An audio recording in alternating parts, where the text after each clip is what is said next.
Thanks to Beyond Paint for sponsoring today's video. Hey guys, welcome back to the Nursery Makeover series. In this video, we tackled all things trim. We replaced all of the old base trim, we installed new crown molding, and then installed some picture molding boxes on the bottom half of all of the walls. After the trim was finished, I was finally able to do some painting, and this nursery is finally starting to take shape. Check out the links in the description below, and let's get to this trim work. We did some demo on this back wall and removed all of the trim. The existing base trim is really old, and instead of trying to match it and patch it in, I decided to remove all the trim, and then I will install new consistent base trim around the whole room after the hardboard is up.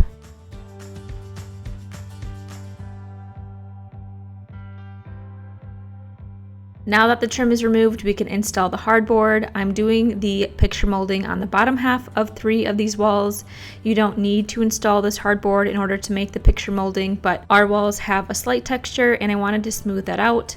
Also, this made installing wallpaper very easy. I was able to just hang it a few inches long without having to be exact because I knew I was going to cover the bottom with this hardboard. First, you have to decide how high you want the hardboard to go. This comes in 1/4 inch 4x8 sheets. We didn't want to go quite halfway up the wall at 48 inches. Instead, we decided on 38 inches. I drew a level line around the entire room at 38 inches, so I knew where to install the hardboard. We actually cut the hardboard down to 37 inches just to give some wiggle room to level the board up and down. The bottom will be covered with base trim anyway.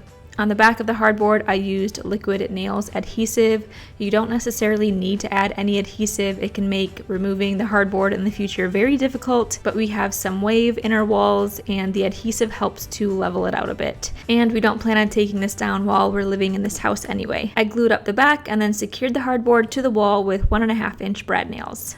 Devin cut all the hardboard outside with a circular saw and did any notching out for the outlets or around the window trim with either a jigsaw or multi-tool. With this hardboard, you want to try and minimize your seams because they will be slightly visible after being painted.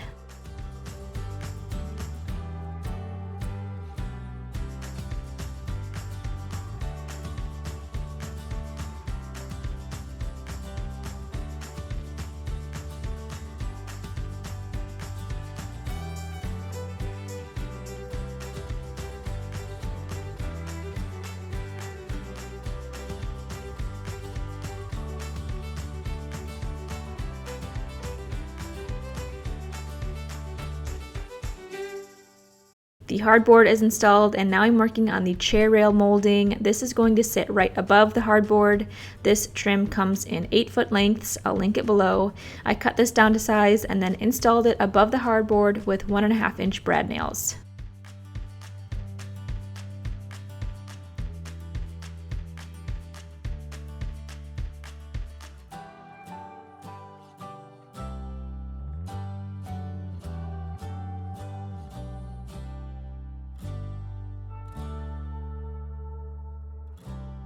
In any of the corners, I made a 45-degree miter cut so the corners met up nice.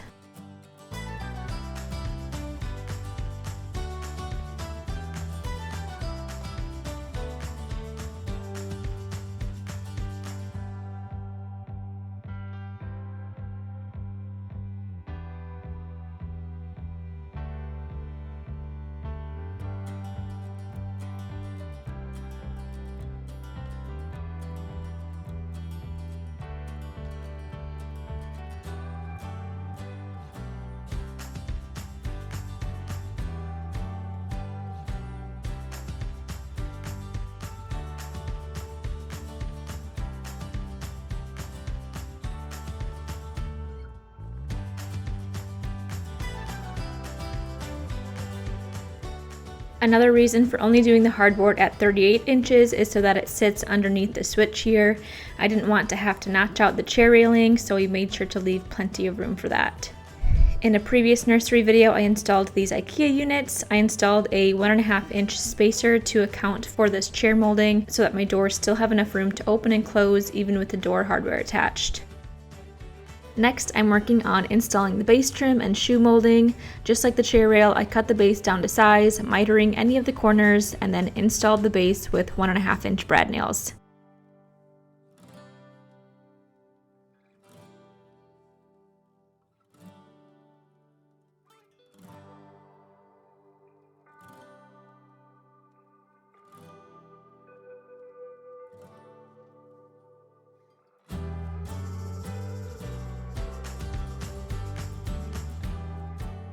For the base trim underneath the front of the IKEA units, we had to rip them down a bit to make room for the closet doors.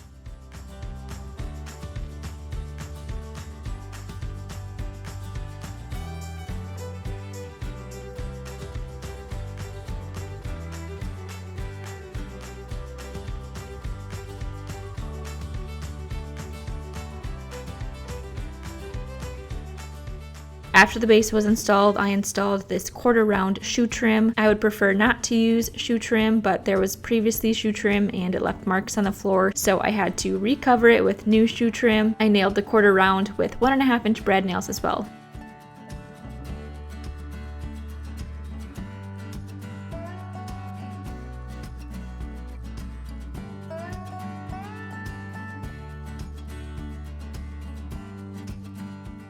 Next is the trim that we've been dreading, which is the crown molding. Thank goodness Devin is here to help with this. He's been overseas for the past couple of months, so I'm excited to have my helper back.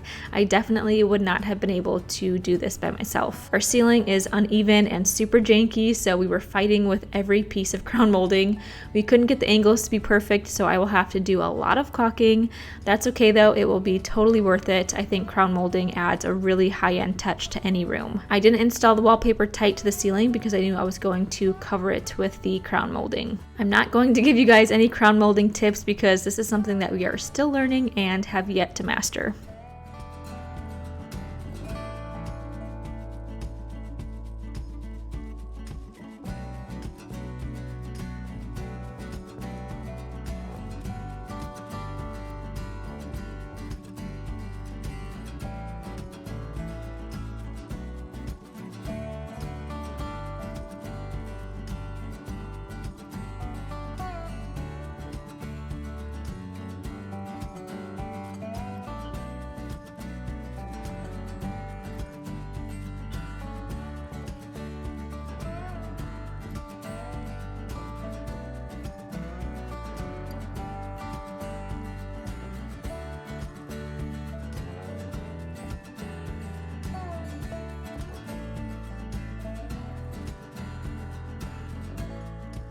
Next up, we have the picture molding. I'm going to quick show you guys how I determine the measurement and spacing of each of the boxes on SketchUp.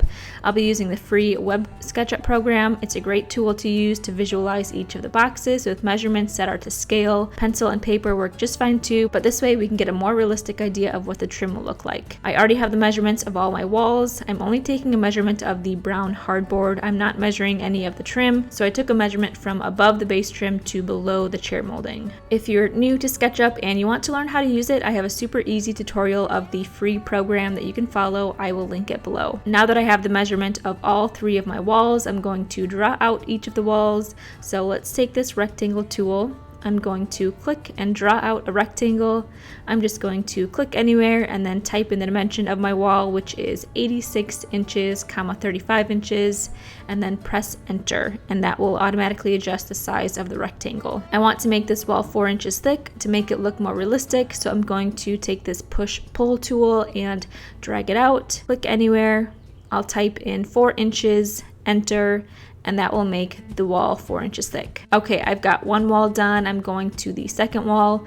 Let's go back to the rectangle tool, draw out a rectangle, type in the actual measurement of the wall, which is 112 inches, 35 inches, enter. Wall number 3 is a little trickier because I have a window interfering with this wall, but I'm going to take the rectangle tool to draw out another rectangle. The overall dimension of this wall without the window would be 122 inches by 35 inches, and then I'll drag it out to 4 inches thick.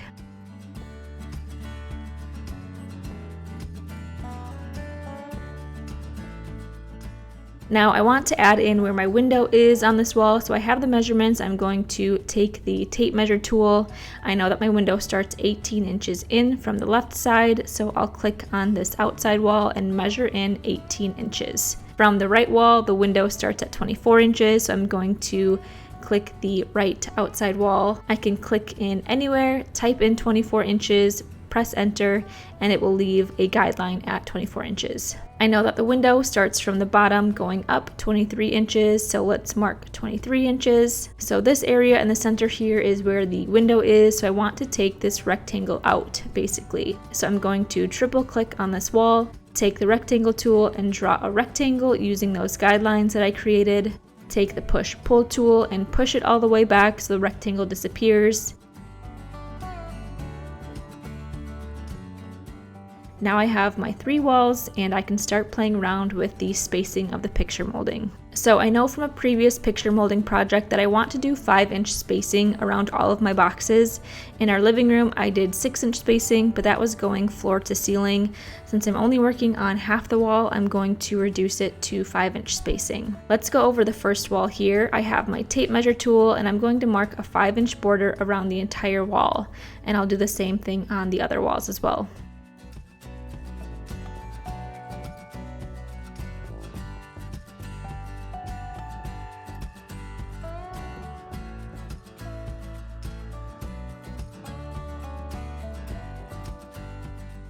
Back to the first wall, I'm going to test out some boxes to see how they look.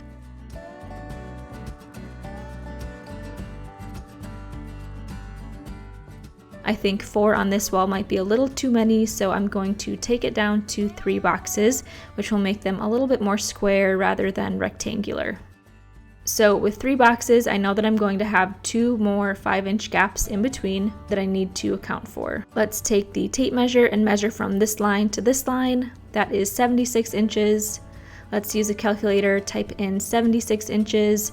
I know that I'm going to have 2 more 5-inch gaps, so I'm going to subtract 10 inches, which equals 66. I know that I want to have 3 boxes, so I'm going to divide 66 by 3, which will give me the width of each box, which is 22 inches. So I'll take my rectangle tool and draw all of my boxes at 22 inches wide, and the height is already set at 25 inches. I can just make a rectangle anywhere and type in the dimensions 22, 25, enter, and it will automatically adjust. I'm going to measure another 5-inch gap, draw another box, and do the same thing for the last box.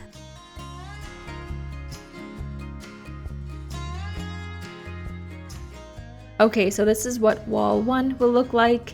Now I'm going to go over and do the same thing to the second wall. This wall is a little bit longer, so I'm going to test out 4 boxes. I think 4 boxes will work out well here. I'll take a measurement from this line to this line, which is 102 inches. I'll subtract 3 5-inch gaps, which is 15 inches. That equals 87. So I'm going to divide that by 4 because I have 4 boxes, and I know that each box is going to be 21 3/4 of an inch wide. So let's draw 4 boxes at 21 3/4 by 25 with the 5-inch gaps in between.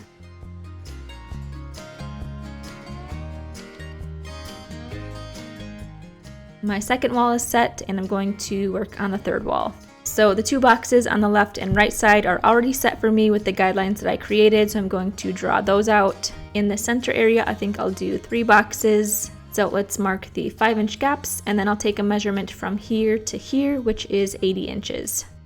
80 inches, subtract 2 5-inch gaps, which is 10 inches, and then divide that by 3 boxes, which equals 23 1/3. So let's draw 3 boxes at 23 1/3 wide by 13 inches tall, with the 5-inch gaps in between.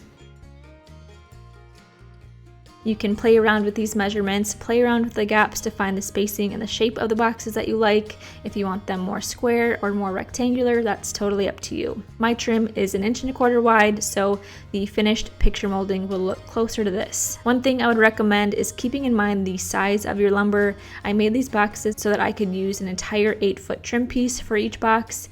You want to be able to maximize your lumber and minimize waste, so keep that in mind when trying to figure out the dimension of each box. Now, none of these boxes going from wall to wall are exactly the same, but the spacing is the same all around, and I think that spacing uniformity is what matters most, but like I said, it's all personal preference and what you think looks right for your space.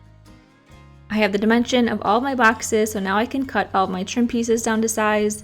I mitered each of the corners and labeled the back of each trim piece. I will link this trim in the description below. Here is what the trim profile looks like. Since I have all of my measurements from the SketchUp planning, I can mark the grids on each of the walls so I know exactly where to install the trim pieces. I measured and marked level lines right on the wall.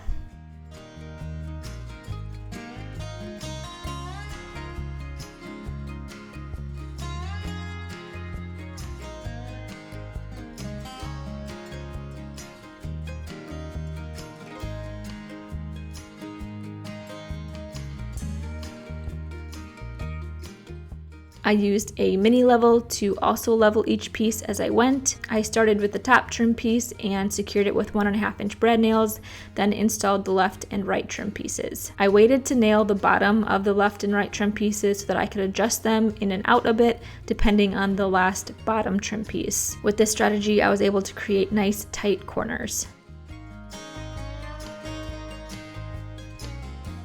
I followed the same steps around the entire room, and I'm loving how this picture molding is looking. This is a great beginner DIY project. It enhances the look of any room and adds the perfect, subtle, and charming detail.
Now for the not so fun part, which is filling nail holes, sanding, and caulking.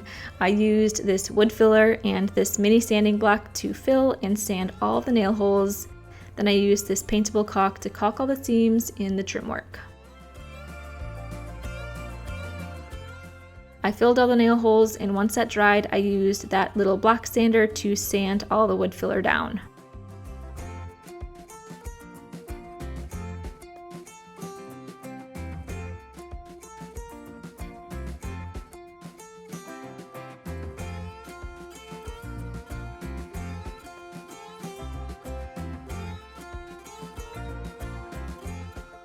After the wood filler was sanded and the dust was cleaned up, I was able to caulk all the seams. This took forever because I had to caulk all the base trim, picture molding, the chair rail, and the crown molding, but after that, the trim looks so much better and very professional.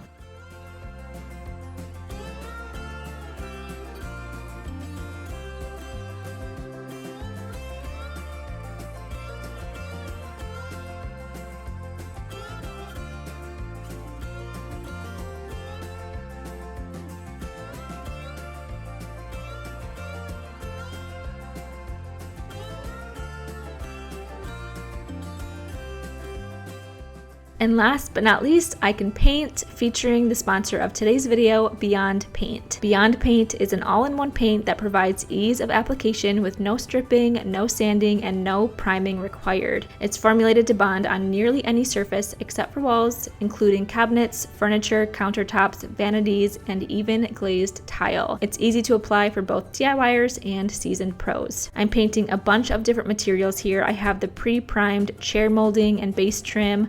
I have the brown hardboard material as well as the raw wood picture trim. Painting this with regular paint would require a heavy-duty primer and at least 2 coats of paint, but with the amazing coverage of Beyond Paint, I was able to get full coverage with just 2 coats. Using Beyond Paint, homeowners can avoid undertaking a costly home renovation and in just a few simple steps achieve a professional quality makeover without the painstaking prep work, saving valuable time, effort, and money. Another thing that I love is that Beyond Paint is an eco-friendly choice. Its water-based formula is non-toxic, low VOC, and HAPS free, making it a safe choice for people and pets. Here I'm using their off-white color. As a special gift for today's viewers, Beyond Paint is offering a 10% discount on all paint products on their website, beyondpaint.com.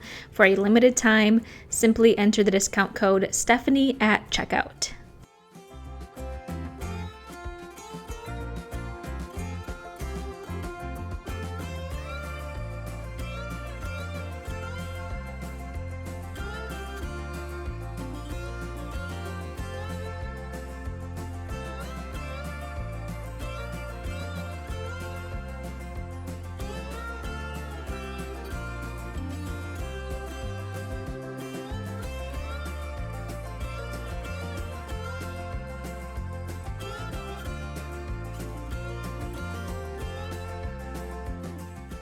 This is the coverage after 1 coat, and here is the full coverage after 2 coats of Beyond Paint.